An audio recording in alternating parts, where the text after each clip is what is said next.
Monsieur le secrétaire général du ministère de la Justice et des Droits de l'Homme, Monsieur le chef de cabinet du ministre de la Justice et des Droits de l'Homme, garde des Sceaux, Mesdames et Messieurs les administrateurs de l'Institut national de formation judiciaire, Maître Demba Diallo, Monsieur le directeur général de l'Institut national de formation judiciaire, Maître Demba Diallo, chers participants, personnes ressources des travaux de la présente session, Mesdames et Messieurs les membres de la direction générale de l'Institut national de formation judiciaire, Maître Demba Diallo, Madame la représentante du personnel de l'Institut national de formation judiciaire, Maître Demba Diallo, distingués invités, tous pris en vos rangs, grades et qualités, tout protocole observé, Mesdames et Messieurs.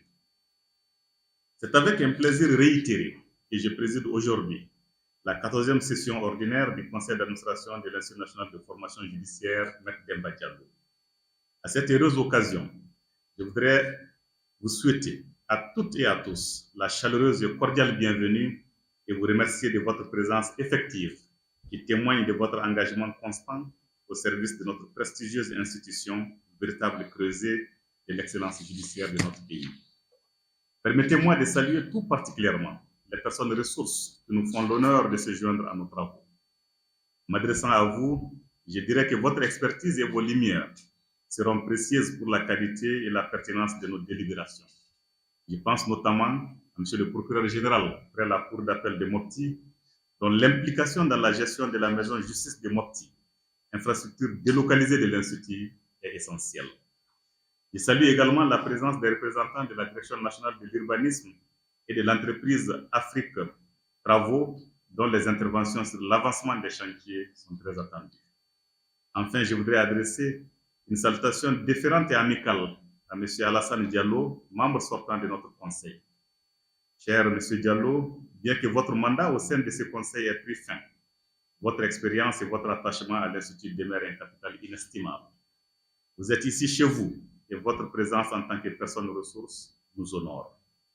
Mesdames et Messieurs les administrateurs, Monsieur le directeur général, chers participants, alors que nous sommes réunis pour cette 14e session du Conseil d'administration de l'Institut national de formation judiciaire, il me paraît tout à fait indiqué de profiter de cette occasion pour saluer et encourager une fois de plus le dynamisme qui a caractérisé notre secteur ces 4 dernières années et tout particulièrement ces 7 derniers mois de cette année marquée par la réussite historique de certains événements majeurs tels que la première réunion des ministres chargés de la justice et des droits de l'homme des pays membres de la Confédération des États du Sahel et le Forum national sur la justice. Ces événements qui ont mobilisé l'ensemble du secteur de la justice ont donné la preuve de notre capacité à relever les défis majeurs grâce à la qualité de nos ressources humaines dans une démarche d'introspection et de prospection pour l'émergence d'une justice plus crédible, plus intègre et plus efficace au service du peuple au nom duquel la justice est rendue. Il importe de souligner avec force que nous devons être fiers de notre institut qui, à travers les formations initiales et continues des personnels du secteur de la justice, a fourni à notre pays les premières ressources humaines qualifiées dont il avait besoin, il y a de cela plus de 4 décennies, pour l'administration et la distribution de la justice sur l'ensemble du territoire national, mais aussi celles d'aujourd'hui, qui ont repris le flambeau dans un contexte de renouveau, de mutation, de refondation de la justice et d'affirmation assumée de notre pleine souveraineté. Mesdames et Messieurs les administrateurs, Monsieur le directeur général, chers participants, la présente session se tient à un moment charnière pour l'Institut. En effet, depuis notre dernière rencontre en mars dernier, d'énormes progrès ont été accomplis, mais des défis majeurs se sont également cristallisés qui requièrent notre attention particulière. Cette réalité est corroborée par la densité et la portée stratégique de l'ordre du jour.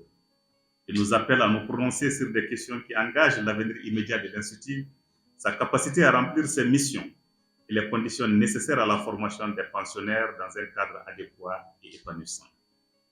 Le premier point, et non des moindres, concerne l'état d'avancement de nos grands chantiers. L'État a consenti un investissement considérable de plus de 1,6 milliard de francs CFA pour doter l'Institut d'un amphithéâtre, d'une cafétéria et d'une bibliothèque digne de ce nom. Avec un taux d'exécution financière de plus de 82%, nos attentes sont désormais tournées vers l'achèvement rapide et qualitatif des travaux. Les explications du maître d'œuvre et du bureau de contrôle sur les délais et les éventuels blocages sont impatiemment attendues avec le plus grand intérêt. Il me plaît de rappeler que nous mettrons tout en œuvre pour que la livraison de ces infrastructures ne puisse souffrir de retard supplémentaire. J'y veillerai personnellement. Le deuxième enjeu majeur est celui de la qualité de vie et d'accueil de nos stagiaires. La finalisation de l'équipement de la cité d'hébergement est une priorité absolue. Un auditeur de justice ou un greffier en chef stagiaire bien logé est un professionnel en devenir qui peut se consacrer pleinement et sereinement à ses études. Nous devrons donc valider la stratégie d'équipement proposée et statuer sur la nécessaire revalorisation des loyers qui doit permettre d'assurer l'autofinancement de l'entretien de ce précieux patrimoine commun. Le troisième défi est d'ordre budgétaire et financier. La pérennité de la qualité de nos formations repose sur la juste rémunération de nos formateurs. La situation critique du paiement des heures supplémentaires que nous aborderons est une préoccupation de premier plan. Il est de notre devoir de trouver une solution durable. Parallèlement, nous devons saluer et encourager les initiatives visant à accroître les ressources propres de l'Institut, telles que l'institution des frais de gestion sur les activités des partenaires que nous validerons aussi aujourd'hui. Enfin, nous aurons à nous pencher sur des questions diverses, mais tout aussi cruciales. Je pense en particulier à la situation des auditeurs de justice admis au dernier concours et qui sont toujours en attente de leur incorporation au service militaire. Cette situation, si elle perdurait, risquerait de compromettre gravement les calendriers académiques de 2026. Fort heureusement, nous avons saisi le ministre de la Justice et le ministre de la Jeunesse et des Sports, chargé de l'instruction civique et de la construction citoyenne, qui nous a rassurés du démarrage imminent de leur formation à Bafou.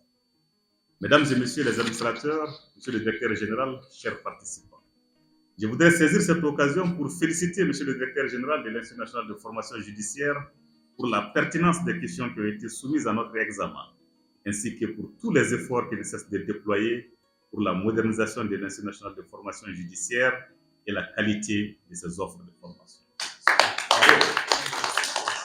Autant les sujets sont importants, les attentes sont grandes.